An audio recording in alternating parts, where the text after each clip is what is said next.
मित्रांनो, इयत्ता 10वी 20 तारखेला आपला बोर्डाचा मराठीचा पेपर आहे आणि आज आपण तुमच्यासाठी घेऊन आलो आहोत की खास बोर्डाला जवळपास येणारे प्रश्नांचा एक अंदाज गेस पेपरच घेऊन आलेलो आहोत। तर यामध्ये आपण गद्य आणि पद्य हे दोन भाग सोडून इतर सर्व पेपरचं कुठल्या प्रकारचे प्रश्न येतील आणि कशा प्रकारे ते लिहायचे हे पूर्ण आपण आज या व्हिडिओमध्ये पाहणार आहोत। आणि हा व्हिडिओ पूर्ण पाहण्याचा प्रयत्न करा जेणेकरून तुम्हाला एक ना एक प्रश्न हा निश्चितच 20 तारखेच्या पेपरमध्ये दिसून येईल। म्हणून हा व्हिडिओ पूर्ण पाहण्याचा प्रयत्न करा। खास तुमच्यासाठी व्याकरण भाषा अभ्यासावर आधारित, त्यानंतर स्थूल लेखन असेल, पत्र कसं लिहायचं, त्यानंतर तुमचं कथालेखन, बातमी लेखन आणि निबंध या सर्व टॉपिक वरती आजचा हा व्हिडिओ असणार आहे, जेणेकरून याचा तुम्हाला पुष्कळसा फायदा होईल। तर आपण आता व्हिडिओला सुरुवात करूया। तर या व्हिडिओमध्ये आज आपण पहिलं घेतलेलं आहे की स्थूल वाचन। तर आपल्याकडे स्थूल वाचन हे 6 गुणासाठी असतं। 3 प्रश्न आपल्याला इथे आलेले असतात आणि त्यापैकी आपल्याला 2 प्रश्न सोडवायचे असतात। तर इथे तुम्हाला 4 प्रश्न मी घेतलेले आहेत। निश्चितच या 4 पैकी तुम्हाला 3 आलेले असतील। तर तुम्हाला काय करायचे आहे की हे 4 प्रश्नाची उत्तरे व्यवस्थित तुम्हाला लिहून काढायची आहेत। यामध्ये पहिला आपला प्रश्न आहे की उत्पत्ती कोशाचे कार्य लिहा। त्यानंतर माणुसकी पेरणे काळाची गरज या विधानाचा तुम्हाला कळलेला अर्थ लिहा, हा दुसरा प्रश्न। त्यानंतर आपला तिसरा प्रश्न आहे की साहित्यिक गिरिजा कीर यांच्या साहित्याची वैशिष्ट्ये लिहा। आणि चौथा, कठोर परिश्रमामुळेच स्वाती महाडिक यांना स्वतःचा निर्धार पूर्ण करता आला या विधानाबाबत तुमचे मत स्पष्ट करा। हे 4 प्रश्न खूप महत्वाचे आहेत। या 4 प्रश्नाची उत्तरे व्यवस्थित बघून 1-2 वेळेस लिहून काढायची, जेणेकरून तुम्हाला चांगल्या प्रकारे तिथे पेपरमध्ये ते लिहिता येतील। तर हे झाले स्थूल वाचनचे फक्त हे 4 प्रश्न करा, निश्चितच तुम्हाला 100% याचा फायदा होऊन जाईल। यानंतर आपण याच्या पुढचा जो काही भाग असतो तो पाहू। यानंतर आपला पुढील भाग असतो आपला भाषा अभ्यासाचा। आणि भाषा अभ्यास आपल्याला परीक्षेमध्ये 16 गुणांसाठी विचारला जातो। यामध्ये 2 मार्कासाठी 2 गुणासाठी आपल्याला समास विचारला जातो। तर समासावर आधारित आपल्याला सामासिक शब्द दिलेला असतो आणि त्याचा विग्रह करून तो कोणता समास आहे ओळखायचा असतो। तर आपण यासाठी खास परीक्षेच्या दृष्टीने महत्वाचे असे 6 सामासिक शब्द घेतलेले आहेत। आपल्याला त्याचा विग्रह करून आपल्याला काय करायचे आहे, त्या समासाचे नाव ओळखायचे आहे। तर यामध्ये आपला पहिला शब्द आपण त्रिभुवन घेतलेला आहे। जर सामासिक शब्दाचा जो काही पहिलं अक्षर हे संख्यावाचक असेल तर तिथे द्विगु समास असतो। म्हणजे जिथे त्रिभुवन म्हणजे 3 भुवनांचा समूह हे झाला त्याचा विग्रह, आणि ते समास कोणता आहे आपला द्विगु समास। आता नीलकमल, नील आणि कमल, जर आपला पहिले पद हे विशेषण असून दुसरे पद जर नाम असेल तर तिथे कर्मधारय समास असतो। नील कमल म्हणजे निळे असे कमल, हे तुमचं कर्मधारय समास आहे। इथे बार भाई, बार म्हणजे 12 म्हणजे संख्यावाचक आलेच 12 भाईंचा किंवा भावांचा, भाईंचा समूह म्हणजे इथे सुद्धा हा द्विगु समास झाला। महाकाव्य, महा म्हणजे मोठे, महान, महान असे काव्य, हा झाला तुमचा कर्मधारय समास। त्यानंतर पूर्व पश्चिम, पूर्व आणि पश्चिम, पूर्व आणि पश्चिम, पूर्व आणि पश्चिम हा समास तुमचा होईल इतरेत्तर द्वंद्व समास। आणि पालापाचोळा, पालापाचोळा वगैरे वगैरे हा समाहार द्वंद्व समास होईल। समाहार आणि हा इतरेत्तर। तर तुम्हाला हे 6 समास व्यवस्थित पाहून त्याचा सराव करून जायचे आहे, यापैकीच तुम्हाला आलेले असेल। यानंतर आपला समास झाला, आता आपला दुसरा भाग पाहू। यानंतर पुढील आपला भाग असतो की इथे दुसरा नंबरचा की वाक्यप्रचाराचा अर्थ सांगून वाक्यात उपयोग करा। हा भाग आपल्याला 4 गुणासाठी विचारलेला असतो। आपल्याला इथे 4 दिलेले असतात प्रश्न, त्यापैकी आपल्याला 2च करायचे असतात. अर्थ सांगून त्याचा वाक्यात उपयोग करायचा असतो. मग आता इथे आपण पहिलं घेतलेलं आहे कंठस्थान घालणे म्हणजे ठार मारणे. आता हा अर्थ लिहिल्याच्या नंतर याचा तुम्हाला तुमच्या शब्दामध्ये वाक्यात उपयोग करायचा आहे. ते काही अवघड नसतं, ते तुम्ही सहज करू शकता. दुसरा आपण घेतलेला आहे कानोसा घेणे म्हणजेच अंदाज घेणे. हा अर्थ झाला. या अर्थानुसार आपल्याला वाक्यात त्याचा उपयोग करायचा. खस्ता खाणे म्हणजे खूप कष्ट करणे, खूप कष्ट करणे. त्याच्यानंतर चाहूल लागणे म्हणजे अंदाज लागणे, अंदाज लागणे. पित्त खवळणे म्हणजे खूप राग येणे, खूप राग येणे. रुंजी घालणे म्हणजे अवतीभोवती फिरणे, अवतीभोवती फिरणे. जसे की उदाहरणार्थ आपल्याला रुंजी घालणे, अवतीभोवती फिरणे. फुलाच्या भोवती मधमाशा रुंजी घालत होत्या. अशा प्रकारे आपल्याला त्याचा वाक्यात उपयोग करायचा असतो. 2-2 मार्कासाठी असतं. फक्त अर्थ लक्षात ठेवला तर त्याचा आपल्याला वाक्यात उपयोग करायला सहज जमेल. आणि हे 6 दिलेले आहेत, हेच करा. यापैकीच तुम्हाला पेपरमध्ये आलेलं असेल. यानंतर पुढील भाग आपला हा जो काही भाग आहे पुढील, की पुढील शब्दाचे प्रत्ययघटित, उपसर्ग घटित आणि अभ्यस्त असे वर्गीकरण करा. आणि त्यासाठी आपल्याला 5-6 शब्द दिलेले असतात, तर आपल्याला त्याचं वर्गीकरण करायचं असतं. मग आपल्याला वर्गीकरण करत असताना प्रत्यय घटित, त्यानंतर उपसर्ग घटित आणि तिसरं अभ्यस्त. आता अभ्यस्त शब्द म्हणजे कसे असतात, की असे अवती भोवती, भरभर. हे 2 शब्द आपले काय आहेत, अवतीभोवती. भरभर, अवतीभोवती. आता उपसर्ग आणि प्रत्यय. आता आपला उपसर्ग लागणे म्हणजे काय असेल, की आता हा लागला आजन्म म्हणजे इथं आजन्म. त्याच्यानंतर निष्कर्ष म्हणजे इकडे येईल प्रत्ययमध्ये निष्कर्ष. आणि मायाळू हा सुद्धा आपला काय आहे, प्रत्यय मायाळू. उरलेला कोणता आहे, भांडखोर. इथे घे. तर आपल्याला अशा पद्धतीने त्याची रचना करायची असते. सोपे आहे, हेच करा, हेच येतील. यानंतर पुढील भाग असतो आपला वचन बदला. हा 1 मार्कासाठी असतो आणि आपल्याला 2 शब्द दिलेले असतात. प्रत्येक शब्द अर्ध्या गुणासाठी असतो. मग इथे आपण एक निवडक 7 शब्द घेतलेले आहेत. तर यामध्ये आपल्याकडे वेली हा आपला पहिला शब्द आहे. तर वेलीचं हे अनेक वचन आहे, तर इथं वेल असं हे एक वचन झालं. इथे पाखरे तर पाखरू. वह्या म्हणजेच वही. पैसे पैसा. खोल्या खोली. इकडं खेडे तर खेडी. आणि घोडे घोडा. अशा पद्धतीने आपल्याला फक्त बदलायचं असतं.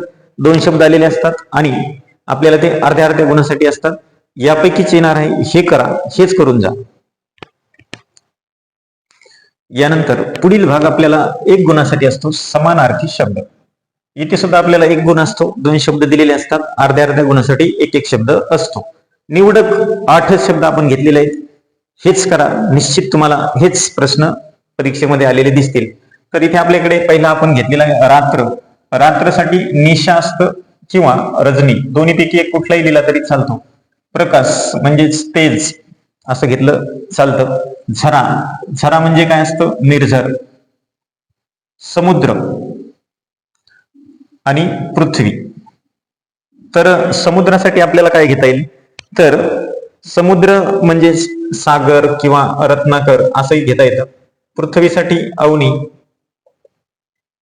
धरती. अनेक शब्द आहेत. झाड, झाडासाठी वृक्ष. सूर्यासाठी रवी आणि चंद्रासाठी शशी. आपण हेच करा, हेच येणार आहेत. यापैकीच तुम्हाला आलेले दिसतील. आपला हा एक गेस पेपरच आहे, की तुम्हाला यामधूनच प्रश्न आलेले दिसतील. तर यामध्ये आपल्याला आपण पुढील भाग असतो आपला विरुद्धार्थी शब्द. हा सुद्धा 1 गुणासाठीचा प्रश्न असतो आणि इथे सुद्धा आपल्याला 2च विचारलेले असतात. तर यामध्ये आपण निवडक असे 8च घेतलेले आहेत. तर या 8 पैकीच आपल्याला निश्चित आलेले दिसतील. तर यामध्ये आपला पहिला घेतला आपण आरंभ. आरंभ म्हणजे सुरुवात, म्हणजेच शेवट करा त्याचा. आनंदी, आनंदीला असेल दुःखी. कमाल, कमालसाठी काय असेल, किमान असेल. सुरुवात, शेवट. कृपा, अवकृपा. स्मरण, स्मरणसाठी येईल तुमचं विस्मरण. त्यानंतर आदर, आदरसाठी अनादर. आणि सूर्योदय झालेला आहे म्हणजे सूर्यास्त होणार. असे हे 8 शब्दाचे आपण विरुद्धार्थी शब्द पाहिले. हेच करा, यापैकीच आपल्याला परीक्षेमध्ये आलेले दिसतील. यानंतर आपण पुढील भाग पाहू. आपण पुढील प्रश्न आपल्याला येतो, शब्द समूहाबद्दल एक शब्द लिहायचा असतो. तर आपण असे 6 निवडक घेतलेले आहेत, हेच करायचे आपल्याला फक्त. मग यामध्ये आपण ज्याचे आकलन होत नाही असा काय असतो, तर अनाकलनीय असतो. काय असतो, अनाकलनीय. हे झालं उत्तर द्यास. त्यानंतर दुसरा आहे आपला दररोज प्रसिद्ध होणारे. दररोज काय प्रसिद्ध होतं, बऱ्याच वेळेस आपण पटकन वर्तमानपत्र लिहितो, तर दररोज प्रसिद्ध होणाऱ्यासाठी काय असतं, दैनिक. त्यानंतर केलेले उपकार जाणणारा. आता केलेले उपकार जाणणारा म्हणजे कृतज्ञ असं असतं. आणि जर केलेले उपकार न जाणणारा आलं तर त्याला हे कृतज्ञ आणि कृतज्ञ असं न जाणणारासाठी हे वापरतात. देवाचे अस्तित्व मानणारा हे आस्तिक असतो. आणि 3 रस्ते एकत्र येतात ते ठिकाण त्याला तिठा असं म्हणतात. आणि शत्रूला सामील झालेला कोण असतो, तो असतो फितूर. हे फक्त आपल्याला 6 करायचे. 6 व्यतिरिक्त काही करण्याची गरज नाही, निश्चित यामधूनच आपल्याला येतील. आणि खूप सिंपल आहे. यानंतर आपला पुढील भाग. यानंतर आपल्या गेस पेपरमध्ये पुढील आपल्याला 1 मार्कासाठी विचारले असते की शब्दातील अक्षरापासून अर्थपूर्ण शब्द बनवा. बऱ्याच वेळेस काय की आपल्याला की इथं यामधील काही शब्द देतात की जसं आता आपल्याकडे यामध्ये 2 शब्द बनवायचे असतात, तर काही शब्द दिलेले असतात की या व्यतिरिक्त बनवा. दिलेलं नसेल तर सरळ सरळ बनवायचे आहे. आणि यापासून तुम्हाला सहज 2च काय, तुम्ही किती 4-5 किती शब्द बनवू शकता, हे हा एकदम सोपा प्रश्न आहे. जसं की आता हा विनायक आपण पहिला शब्द घेतलेला आहे, यामध्ये आपल्याकडे नायक हा एक शब्द बनतो. त्याच्यानंतर अजून आपल्याला जिथं नाक, हे नाक म्हणजे कुठलंही अक्षर कुठेही घेऊन जा, पण त्यापासून एक अर्थपूर्ण शब्द तयार झाला पाहिजे. आता हा दुसरा आहे वनवास. यापासून तुम्ही बनवू शकता महाभारत, वातावरण, भरवसा आणि धरती माता. यापासून तुम्ही स्वतः बनवून पहा. फक्त आपला हा गेस आहे की यापैकी शब्द तुम्हाला एकच शब्द येणार आहे आणि त्यापासून 2 शब्द बनवायचे असतात. यापैकी आलेला असेल, म्हणून फक्त हे लक्षात ठेवा की या शब्दाचे स्वतः बनवून पहा. यानंतर पुढील भाग पाहू. लेखन नियमानुसार अचूक शब्द निवडा. या पुढील आपला हा भाग असतो. यामध्ये आपण जशाच तसे घेतलेलं आहे. फक्त तुम्हाला हेच करायचं आहे की याचं उत्तर तुम्ही शोधण्याचा प्रयत्न करायचा आहे की दीपावली या 4 शब्दापैकी कोणता अचूक शब्द आहे, त्याला फक्त तुम्हाला खून करायची असते किंवा तो शब्द आपल्याला लिहायचा असतो. त्यानंतर महात्मे, औपचारिक आणि आशीर्वाद असे 4 शब्द दिलेले. हे अचूक शब्द तुम्ही यामधून स्वतः निवडून पहा. त्यानंतरचा प्रश्न असतो आपला विरामचिन्हाचा, की आपल्याला असे विरामचिन्ह दिलेले असतात आणि त्याची नावे पुढे विचारलेली असतात की या विरामचिन्हाची नावे काय आहेत. तर आपल्याकडे हे आपण 5 गेस पेपरमध्ये आपले घेतलेले आहेत. तर इथे आपल्याला हा काय असेल याचे नाव हे तुम्हाला माहिती असायला पाहिजे. जसं की हे लगेच लक्षात येईल आपल्याला की प्रश्नचिन्ह आहे. प्रश्नचिन्ह हे अर्धविराम आहे. अर्धविराम हे उद्गार चिन्ह आहे. त्यानंतर हे पूर्ण विराम आहे, पूर्ण विराम, आणि हे स्वल्प विराम आहे. तर हे 5, फक्त हे 5 लक्षात ठेवा. या व्यतिरिक्त काहीच येणार नाही. आणि आपला भाषा अभ्यास मधला शेवटचा टप्पा असतो परिभाषिक शब्द. मग या परिभाषिक शब्दामध्ये आपण निवडक 8, आपण 6 ते 8 प्रत्येक टॉपिक वरती 6 ते 8 शब्द किंवा काय जे असेल ते निवडलेलं आहे. आणि यापैकीच आपल्याला निश्चित येणार. म्हणून आपला हा परिभाषिक शब्दामधला पहिला शब्द आहे ऍक्शन. ऍक्शन म्हणजे काय असतं, कृती. दुसरे बायोडाटा. हा बायोडाटा म्हणजे काय तर स्वपरिचय. कॅलिग्राफी म्हणजे सुलेखन असतं. त्याच्यानंतर सेन्सस म्हणजे जनगणना, इव्हेंट म्हणजे घटना असतं, हायवे म्हणजे महामार्ग, लिरिक हे भावगीत असतं, आणि यार्ड म्हणजे आवार. हे 8 शब्द आहेत, हे 8च करा, निश्चित तुम्हाला यापैकी आलेले दिसतील. तर आपला हा भाषा अभ्यास हा भाग इथे संपलेला आहे. आता यानंतर आपल्याला एक पुढील जे काही आहे ते आपण पाहू. आपला पुढील भाग असतो लेखन कौशल्य. या लेखन कौशल्यमध्ये आपल्याला 24 गुणासाठीचा हा लेखन कौशल्य असतो. यामध्ये आपला पत्रलेखन हा भाग आपल्याला 6 गुणासाठी आहे. आपल्याला 4 प्रकारचे पत्र आहेत. एक आपण विनंती पत्र, दुसरं मागणी पत्र, 3 तक्रार पत्र. हे 3 तुमचे औपचारिक पत्र असतात. औपचारिक पत्र. आणि 4 नंबरचं अभिनंदन पत्र. अभिनंदन पत्र हे अनौपचारिक असतो. अनौपचारिक. तर तुम्हाला या 4 पैकी कुठली 2 पत्र आलेली असतात, तर तुम्ही या 3 पैकी तुम्हाला एक तर आलेला असणार हमखास. म्हणून त्यासाठीचा हा फॉर्मॅट असणार आहे की आपल्याकडे काय की तुम्हाला जर कुठलंही पत्र दिलेलं असेल यापैकी, तर तिथे जाहिरात दिलेली असते. त्यामध्ये व्यवस्थित ती वाचणे, आणि ती वाचल्याच्या नंतर त्यामधून आपल्याला ते पत्र कुणाला पाठवायचे आहे, तर सुरुवातीस त्या अनुषंगाने आपल्याला इथे दिनांक टाकायचा, वरती एक लाईन सोडून द्यायची, त्यानंतर प्रति, ज्यांना पाठवायचं असेल ते माननीय, त्याचा पूर्ण ॲड्रेस तिथे दिलेला असतो, पत्ता पूर्ण दिलेला असतो, तो पत्ता इथे पूर्ण व्यवस्थित टाकायचा.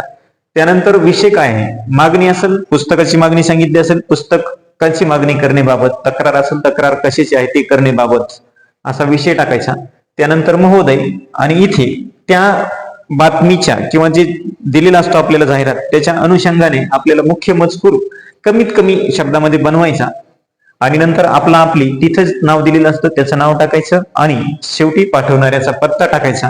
अशा पद्धतीने जर पत्र तुम्ही लिहिलं तर तुम्हाला 6 पैकी 5 किंवा 6 गुण सहज मिळू शकतात.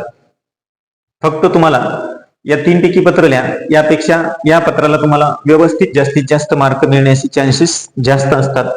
म्हणून हा फॉर्मॅट आहे, आणि 6 गुणासाठीचं पत्र अशा पद्धतीने तुम्हाला लिहायचं आहे. आता इथे ॲक्युरेट पत्र पूर्ण लिहून देण्यासाठी आपण लिहून दिलं तर आपला व्हिडिओ खूप मोठा होईल. त्यासाठी तुम्ही या पद्धतीने 1-2 पत्र लिहून त्याचा सराव करा, जेणेकरून कुठलंही पत्र आलेलं असेल तरी सुद्धा तुम्ही त्याच्यासारखंच ते पत्र लिहू शकता. आता यानंतर आपला पुढील भाग कोणता आहे ते पाहू. आपला उपयोजित लेखन मध्ये आपल्याला पत्र आणि हे दुसरा भाग असतो. आपण तिथे लेखन कौशल्य मागे घेतले होतं, तर उपयोजित लेखन असतं. मग यामध्ये आपल्याला 3 भाग दिलेले असतात, जाहिरात लेखन, बातमी लेखन आणि कथा लेखन. तिन्ही आलेले असतात. 3 पैकी आपल्याला 2 कृती इथे सोडवायच्या असतात, आणि प्रत्येकी 5 गुण असतात. प्रत्येकी 5 गुण, एकूण 10 गुण असतात. तर आपल्याकडे जाहिरात लेखन लिहित असत. तुम्ही जर समजा जाहिरात लेखन लिहायला घेतलं तर तुम्हाला कुठल्या पॉइंटची, कुठल्या महत्वाच्या मुद्द्याची गरज असते, तर जाहिरात लेखन करत असताना काही मुद्दे आपल्याला लक्षात घ्यायचे आहेत. त्यामध्ये कमीत कमी शब्दात जास्तीत जास्त आशय उत्तम जाहिरातीचे सूत्र आहे. जाहिरातीकडे लक्ष वेधले जाईल अशी लक्षवेधी शब्द रचना आपल्याला करायची आहे. त्यानंतर कशाची जाहिरात आहे हे ठळकपणे व आकर्षकपणे नमूद करायची आहे. जाहिराती तयार करताना समर्पक व भाषेला महत्व असावे, म्हणजे भाषा व्यवस्थित आपल्याला तिथे द्यायची आहे. त्यानंतर ग्राहकांची बदलती आवड, सवयी, फॅशन्स व गरज यांचे प्रतिबिंब जाहिरातीमध्ये आपल्याला दिसायला पाहिजे. आणि जाहिरातीमध्ये संपर्क स्थळाचा पत्ता, मोबाईल नंबर यांचा स्पष्ट उल्लेख करणे गरजेचं असतं. या गोष्टी आपल्याला लक्षात घ्यायच्या आहेत. आणि आपल्याला जाहिरात करत असताना की तेथे जाहिरात पेननेच लिहायची आहे, पेन्सिलने लिहायची नाही, कारण पेन्सिलचा वापर आपल्याला करायचा नाही जाहिरात लिहिण्यासाठी. आणि चित्र काढले किंवा चित्र काढण्याची काही गरज सुद्धा नसते. तर आपल्याला जाहिरात लिहिण्यासाठी सुद्धा 3 प्रकारे येतात. तर जाहिरात आपल्याला शब्दावरून करायची असते. काही काही वेळेस शब्द दिलेले असतात त्यापासून जाहिरात तयार करायची. दुसरा टप्पा येतो की जाहिरात दिलेली असते आणि त्यावर आधारित प्रश्न विचारलेले असतात, ते सोडवायचं असतं. किंवा एखादा विषय दिलेला असतो आणि त्यावर आपल्याला जाहिरात लेखन करायचे असते. तर अशा पद्धतीने आपल्याला जाहिरात लेखन करायची असते. आता हे जाहिराती बद्दल झालं. त्यानंतर आता आपण बातमी लेखन बद्दल पाहू. तर आता बातमी लेखन करत असताना आपल्याला कुठल्या कुठल्या गोष्टीची दखल घ्यायची आहे, कुठल्या गोष्टी आपल्याला लक्षात घ्यायच्या आहेत. तर बातमी लेखनासाठी आवश्यक लेखन कौशल्य, भाषेचे उत्तम ज्ञान, व्याकरणाचा आपल्याला त्याच्यामध्ये वापर करता आला पाहिजे आणि सुटसुटीत आणि सोपी वाक्यरचना करणे गरजेचे असतं. तर यामध्ये आपल्याला बातमी तयार करताना आपल्याला काही गोष्टीचे भान ठेवायचे आहे, म्हणजे आपल्याला लक्ष ठेवायचे आहे कोणत्याही घटनेची विश्वासार्हता, की घटना कशी घडली, कुठे घडली, त्यावर तटस्थ भूमिका असणे आपली गरजेचं आहे. त्यानंतर घटनेचा अचूक व योग्य तपशील, प्रत्यक्ष घडलेल्या घटनेचे लेखन आणि महत्वाचे जे काही असेल ते यामध्ये नमूद करणे. त्यानंतर यामध्ये आपल्या स्वतःचं काही समाविष्ट करायचे नसते. आता आपण बातमी लिहित असताना सर्वप्रथम आपल्याला शीर्षक देणे गरजेचे असते, कारण शीर्षकसाठी मार्क असतो. त्यानंतर दिनांक, स्थळ आणि संबंधित व्यक्तीचा उल्लेख करणे गरजेचे असतं. आणि नंतर ही बातमी लिहित असताना आपल्याला शीर्षक, त्यानंतर घटना, स्थळ, दिनांक आणि संबंधित व्यक्ती, आणि त्यानंतर कुठलीही बातमी लिहित असताना ही आपल्याला भूतकाळातच लिहायची आहे, कारण बातमी घडून गेलेली असती आणि त्यावर आपण लिहित असतो. आणि बातमी लिहिण्याच्या अगोदर काही ठळक मुद्दे आपल्याला तिथे स्पष्ट करायचे आणि त्याचं नंतर आपल्याला स्पष्टीकरण द्यायचं असतं. जसं की आपण ठळक बातम्या पाहतो आणि नंतर त्याचं स्पष्टीकरण असतं, त्या पद्धतीने. मग इथे आपल्याला बातमी तयार करण्यासाठी काय, की दिलेल्या घटनेवर बातमी तयार करणे एक प्रकारे असतो, किंवा दुसऱ्या प्रकारे दिलेल्या सूचक शब्दावरून बातमी तयार करायची. या दोन बातम्या आपल्याला दोन्हीपैकी एक आलेली असते. हे झाली तुमची जाहिरात लेखन आणि बातमी लेखन. आता आपल्याला कथा लेखन बघायचे आहे. मग आता कथा लेखन करत असताना आपल्याला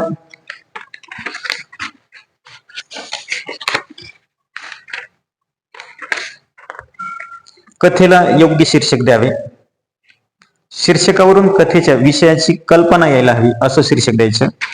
शीर्षक म्हणून सुविचार किंवा म्हण लिहिणे असं काही बंधनकारक नसतं. कथा भूतकाळातच लिहावी. त्यानंतर कथेला भाषेचा, घटनेचा योग्य कालानुक्रम देणे गरजेचे असते. आणि कथेमध्ये प्रसंगानुसार वातावरण निर्मिती आपल्याला करता यायला पाहिजे. मग कथा लिहित असताना आपल्याला 3-4 प्रकारे कथा सुद्धा लिहायला येते. पहिले कथा बीजावरून कथालेखन, फक्त एक आपल्याला दिलेलं असतं नाव, त्यावरून कथा तयार करायची, किंवा एक शीर्षक दिलेलं असतं त्यावरून सुद्धा कथा बनवायला सांगतात. किंवा मग दिलेले काही शब्द असतात, त्या शब्दापासून आपल्याला कथा बनवायची असते. किंवा मग अर्धवट कथा दिलेली असते, एक तर सुरुवात करून दिलेली असते, आपल्याला त्याचा शेवट करायचा, किंवा शेवट केलेला असतो, आपल्याला सुरुवात करायची असते. आणि एखाद्या वेळेस काही मुद्दे देतात, तर त्या मुद्द्यावरून सुद्धा आपल्याला कथालेखन करायची असते. आता हे झाले आपले 3 पॉइंट. यामध्ये काय आहे की तुम्हाला 1-2 कुठली कशा पद्धतीने लिहितात ते पाहिजे आहे, बाकी काही नाही. तुम्हाला फक्त लिहिण्याचं कौशल्य असणं गरजेचं आहे. जेवढं तुम्ही जास्त लिहिण्याचा प्रयत्न करताल तेवढे तुम्हाला मार्क्स मिळण्याचे चान्सेस जास्त असतात. आणि आपला पेपर मधील शेवटचा टप्पा असतो लेखन कौशल्य, म्हणजेच निबंध असतो, तो 8 मार्कासाठी आपल्याला दिलेला असतो. यामध्ये आपल्याला 3 दिलेले असतात आणि 3 पैकी एकच कृती आपल्याला सोडवायची असते.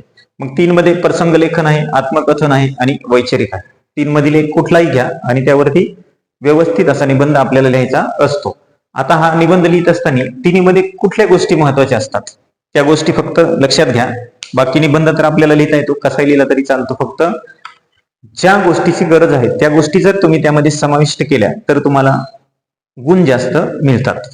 तर आपला पहिला आहे प्रसंग लेखन. मग प्रसंग लेखनचा निबंध लिहित असताना आपल्याला कुठल्या गोष्टी किंवा काय मुद्दे लक्षात घ्यायचे आहेत, तर आपल्याला प्रसंग लेखन करताना घटनांचा तार्किक विचार करायला पाहिजे की प्रसंग कसा घडलेला आहे. आपल्याला एक चित्र दाखवलेलं असतं आणि त्यावर आपले विचार, प्रसंग समोर दिसतो आपल्याला, त्यावर आपल्याला निबंध तयार करायचा असतो. भाषा आपल्याला प्रभावी व चित्रदर्शी वर्णन करणारी असावी, म्हणजे समोर चित्र दिसतंय हुबेहूब त्याला जुडेल अशी आपल्याला भाषा तिथे मांडायची आहे. भाषा सोपी असावी आणि जास्त अलंकारिक सुद्धा नसावी.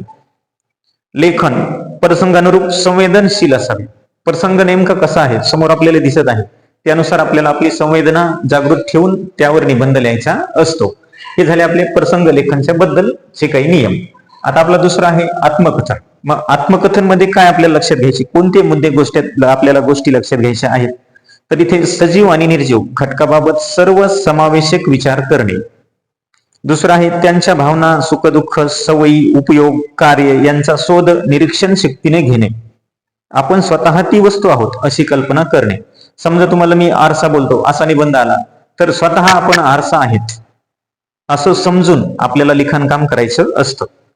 कल्पना शक्तीच्या माध्यमातून नाट्यपूर्ण रीतीने कल्पना मांडणे. आपले विचार एक नाट्यमयरित्या आपल्याला तिथे सादर करायचे असतात. संपूर्ण लेखन प्रथम पुरुषी एकवचनी भाषेतच करायचे असते. सर्व महत्वाचं आत्मकथन या भागामध्ये आपण स्वतः ती वस्तू, व्यक्ती किंवा जे काही दिलेलं आहे ते आहोत अशी कल्पना करूनच आपल्याला निबंध लिहायचा आहे. आता यानंतर आपला वैचारिक. आता हा वैचारिक भाग जो आहे तर यावर आपल्याला कुठल्या गोष्टी लक्षात घ्यायच्या आहेत, तर या निबंध प्रकारामध्ये आपल्या विचारांना प्राधान्य दिले जातं. एक आपल्याला विषय तिथे दाखवलेला असतो आणि त्यावरती आपले विचार आपल्याला मांडायचे असतात. की कशा टाईपचा असतो ते नंतर पाहू. अगोदर यावर कुठल्या गोष्टी लक्षात घ्यायच्या, की विचाराला दोन बाजू असू शकतात, योग्य अयोग्य दोन्ही बाजूची साधक बाधक चर्चा व्हायला पाहिजे. त्यानंतर मुद्द्याची मांडणी सुसंगत तार्किक विचारानुसार करावी आणि यामध्ये म्हणी, सुवचने यांचा आपण आधार जर घेतला तर आपला निबंध अजून खूप चांगल्या प्रकारे काय होतो की आपल्याला तिथे गुणदान मिळण्यासाठी फायदा होतो. आता आपल्याकडे वैचारिक मध्ये आपल्याला कशा प्रकारचा निबंध येऊ शकतो, की पर्यावरण जतन काळाची गरज या विषयावर तुमचे विचार मांडा. पर्यावरण विषयी काळाची गरज विचार मांडायचे आहेत, फक्त तेवढंच आलेले आहे. त्यावर आपले विचार व्यक्त करायचे आणि त्याला दोन बाजू असतात असा विचार करून दोन्ही बाजूने आपल्याला तिथे विचार मांडायचे आहेत. आत्मकथनवर जर पाहायचं असेल तर आपल्याला इथे समुद्र दिलेला आहे, महत्व, उपयुक्तता, निसर्ग सौंदर्य, संदेश आणि खंत. समुद्र बोलतो असा आपण अंदाज घेऊन आपल्याला काय करायचे आहे की तिथे आत्मकथन आपल्याला मांडायचे आहे. तर हे झाले आपले सर्व पॉइंट इथे क्लिअर झालेले आहेत. अजून एक परीक्षेच्या दृष्टीने पद्य आणि गद्य हा भाग आपला राहिलेला आहे. तर यावर आधारित कुठल्या धड्याचं वाचन करायला पाहिजे ते थोडक्यात सांगतो. तर आपल्याला जे काही आजीचा धडा आहे आपला, त्या धड्याचं एक आपल्याला वाचन चांगल्यापैकी करायचं आहे. आणि त्यानंतर अरुणिमा सिन्हा यावर आधारित आपल्याला एखादा उतारा येऊ शकतो, म्हणून त्याही धड्याचं एक व्यवस्थित आपल्याला इथे वाचन करायचं आहे. आणि कवितेमध्ये जर आपण पाहिलं तर वस्तू ही एक कविता व्यवस्थितपणे आपल्याला करायची आहे. आणि आकाशी झेप घेरे पाखरा, सोडी सोन्याचा पिंजरा ही एक कविता आणि आणखी खोद थोडेसे या 2-3 कवितेवर आपण थोडस व्यवस्थितपणे विचार करून थोडस जर केलं तर निश्चितच आपल्याला बऱ्यापैकी या परीक्षेमध्ये आलेले प्रश्न दिसतील. तर आजचा हा जो काही गेस्ट पेपर आपला होता, तर कसा पेपर लिहायला पाहिजे ह्या गोष्टी सांगितल्या आणि व्याकरणावर आणि स्थूल वाचनवर तुम्हाला एक गेस्ट दिलेला आहे. पत्र कशा प्रकारे लिहायचं, फक्त एक आपला फॉर्मॅट लक्षात घेऊन पत्र आपल्याला लिहायचं आहे. बाकी इतर थोडा सरावानेच परिपूर्ण होत असतं. 2 दिवस तुम्हाला वेळ आहे, व्यवस्थित अभ्यास करा. व्हिडिओ आवडल्यास व्हिडिओला लाईक करा, मित्रांना शेअर करायला विसरू नका आणि चॅनलला सबस्क्राईब करायला सुद्धा विसरू नका. आणि यानंतर आपल्याला पुढील कुठल्या पेपरवर असा गेस्ट पेपर पाहिजे, इंग्रजी, गणित, इतिहास, भूगोल यावर अवश्य कमेंटमध्ये सांगावे, जेणेकरून त्यावर आपण एक असाच गेस्ट पेपर बनवू. धन्यवाद.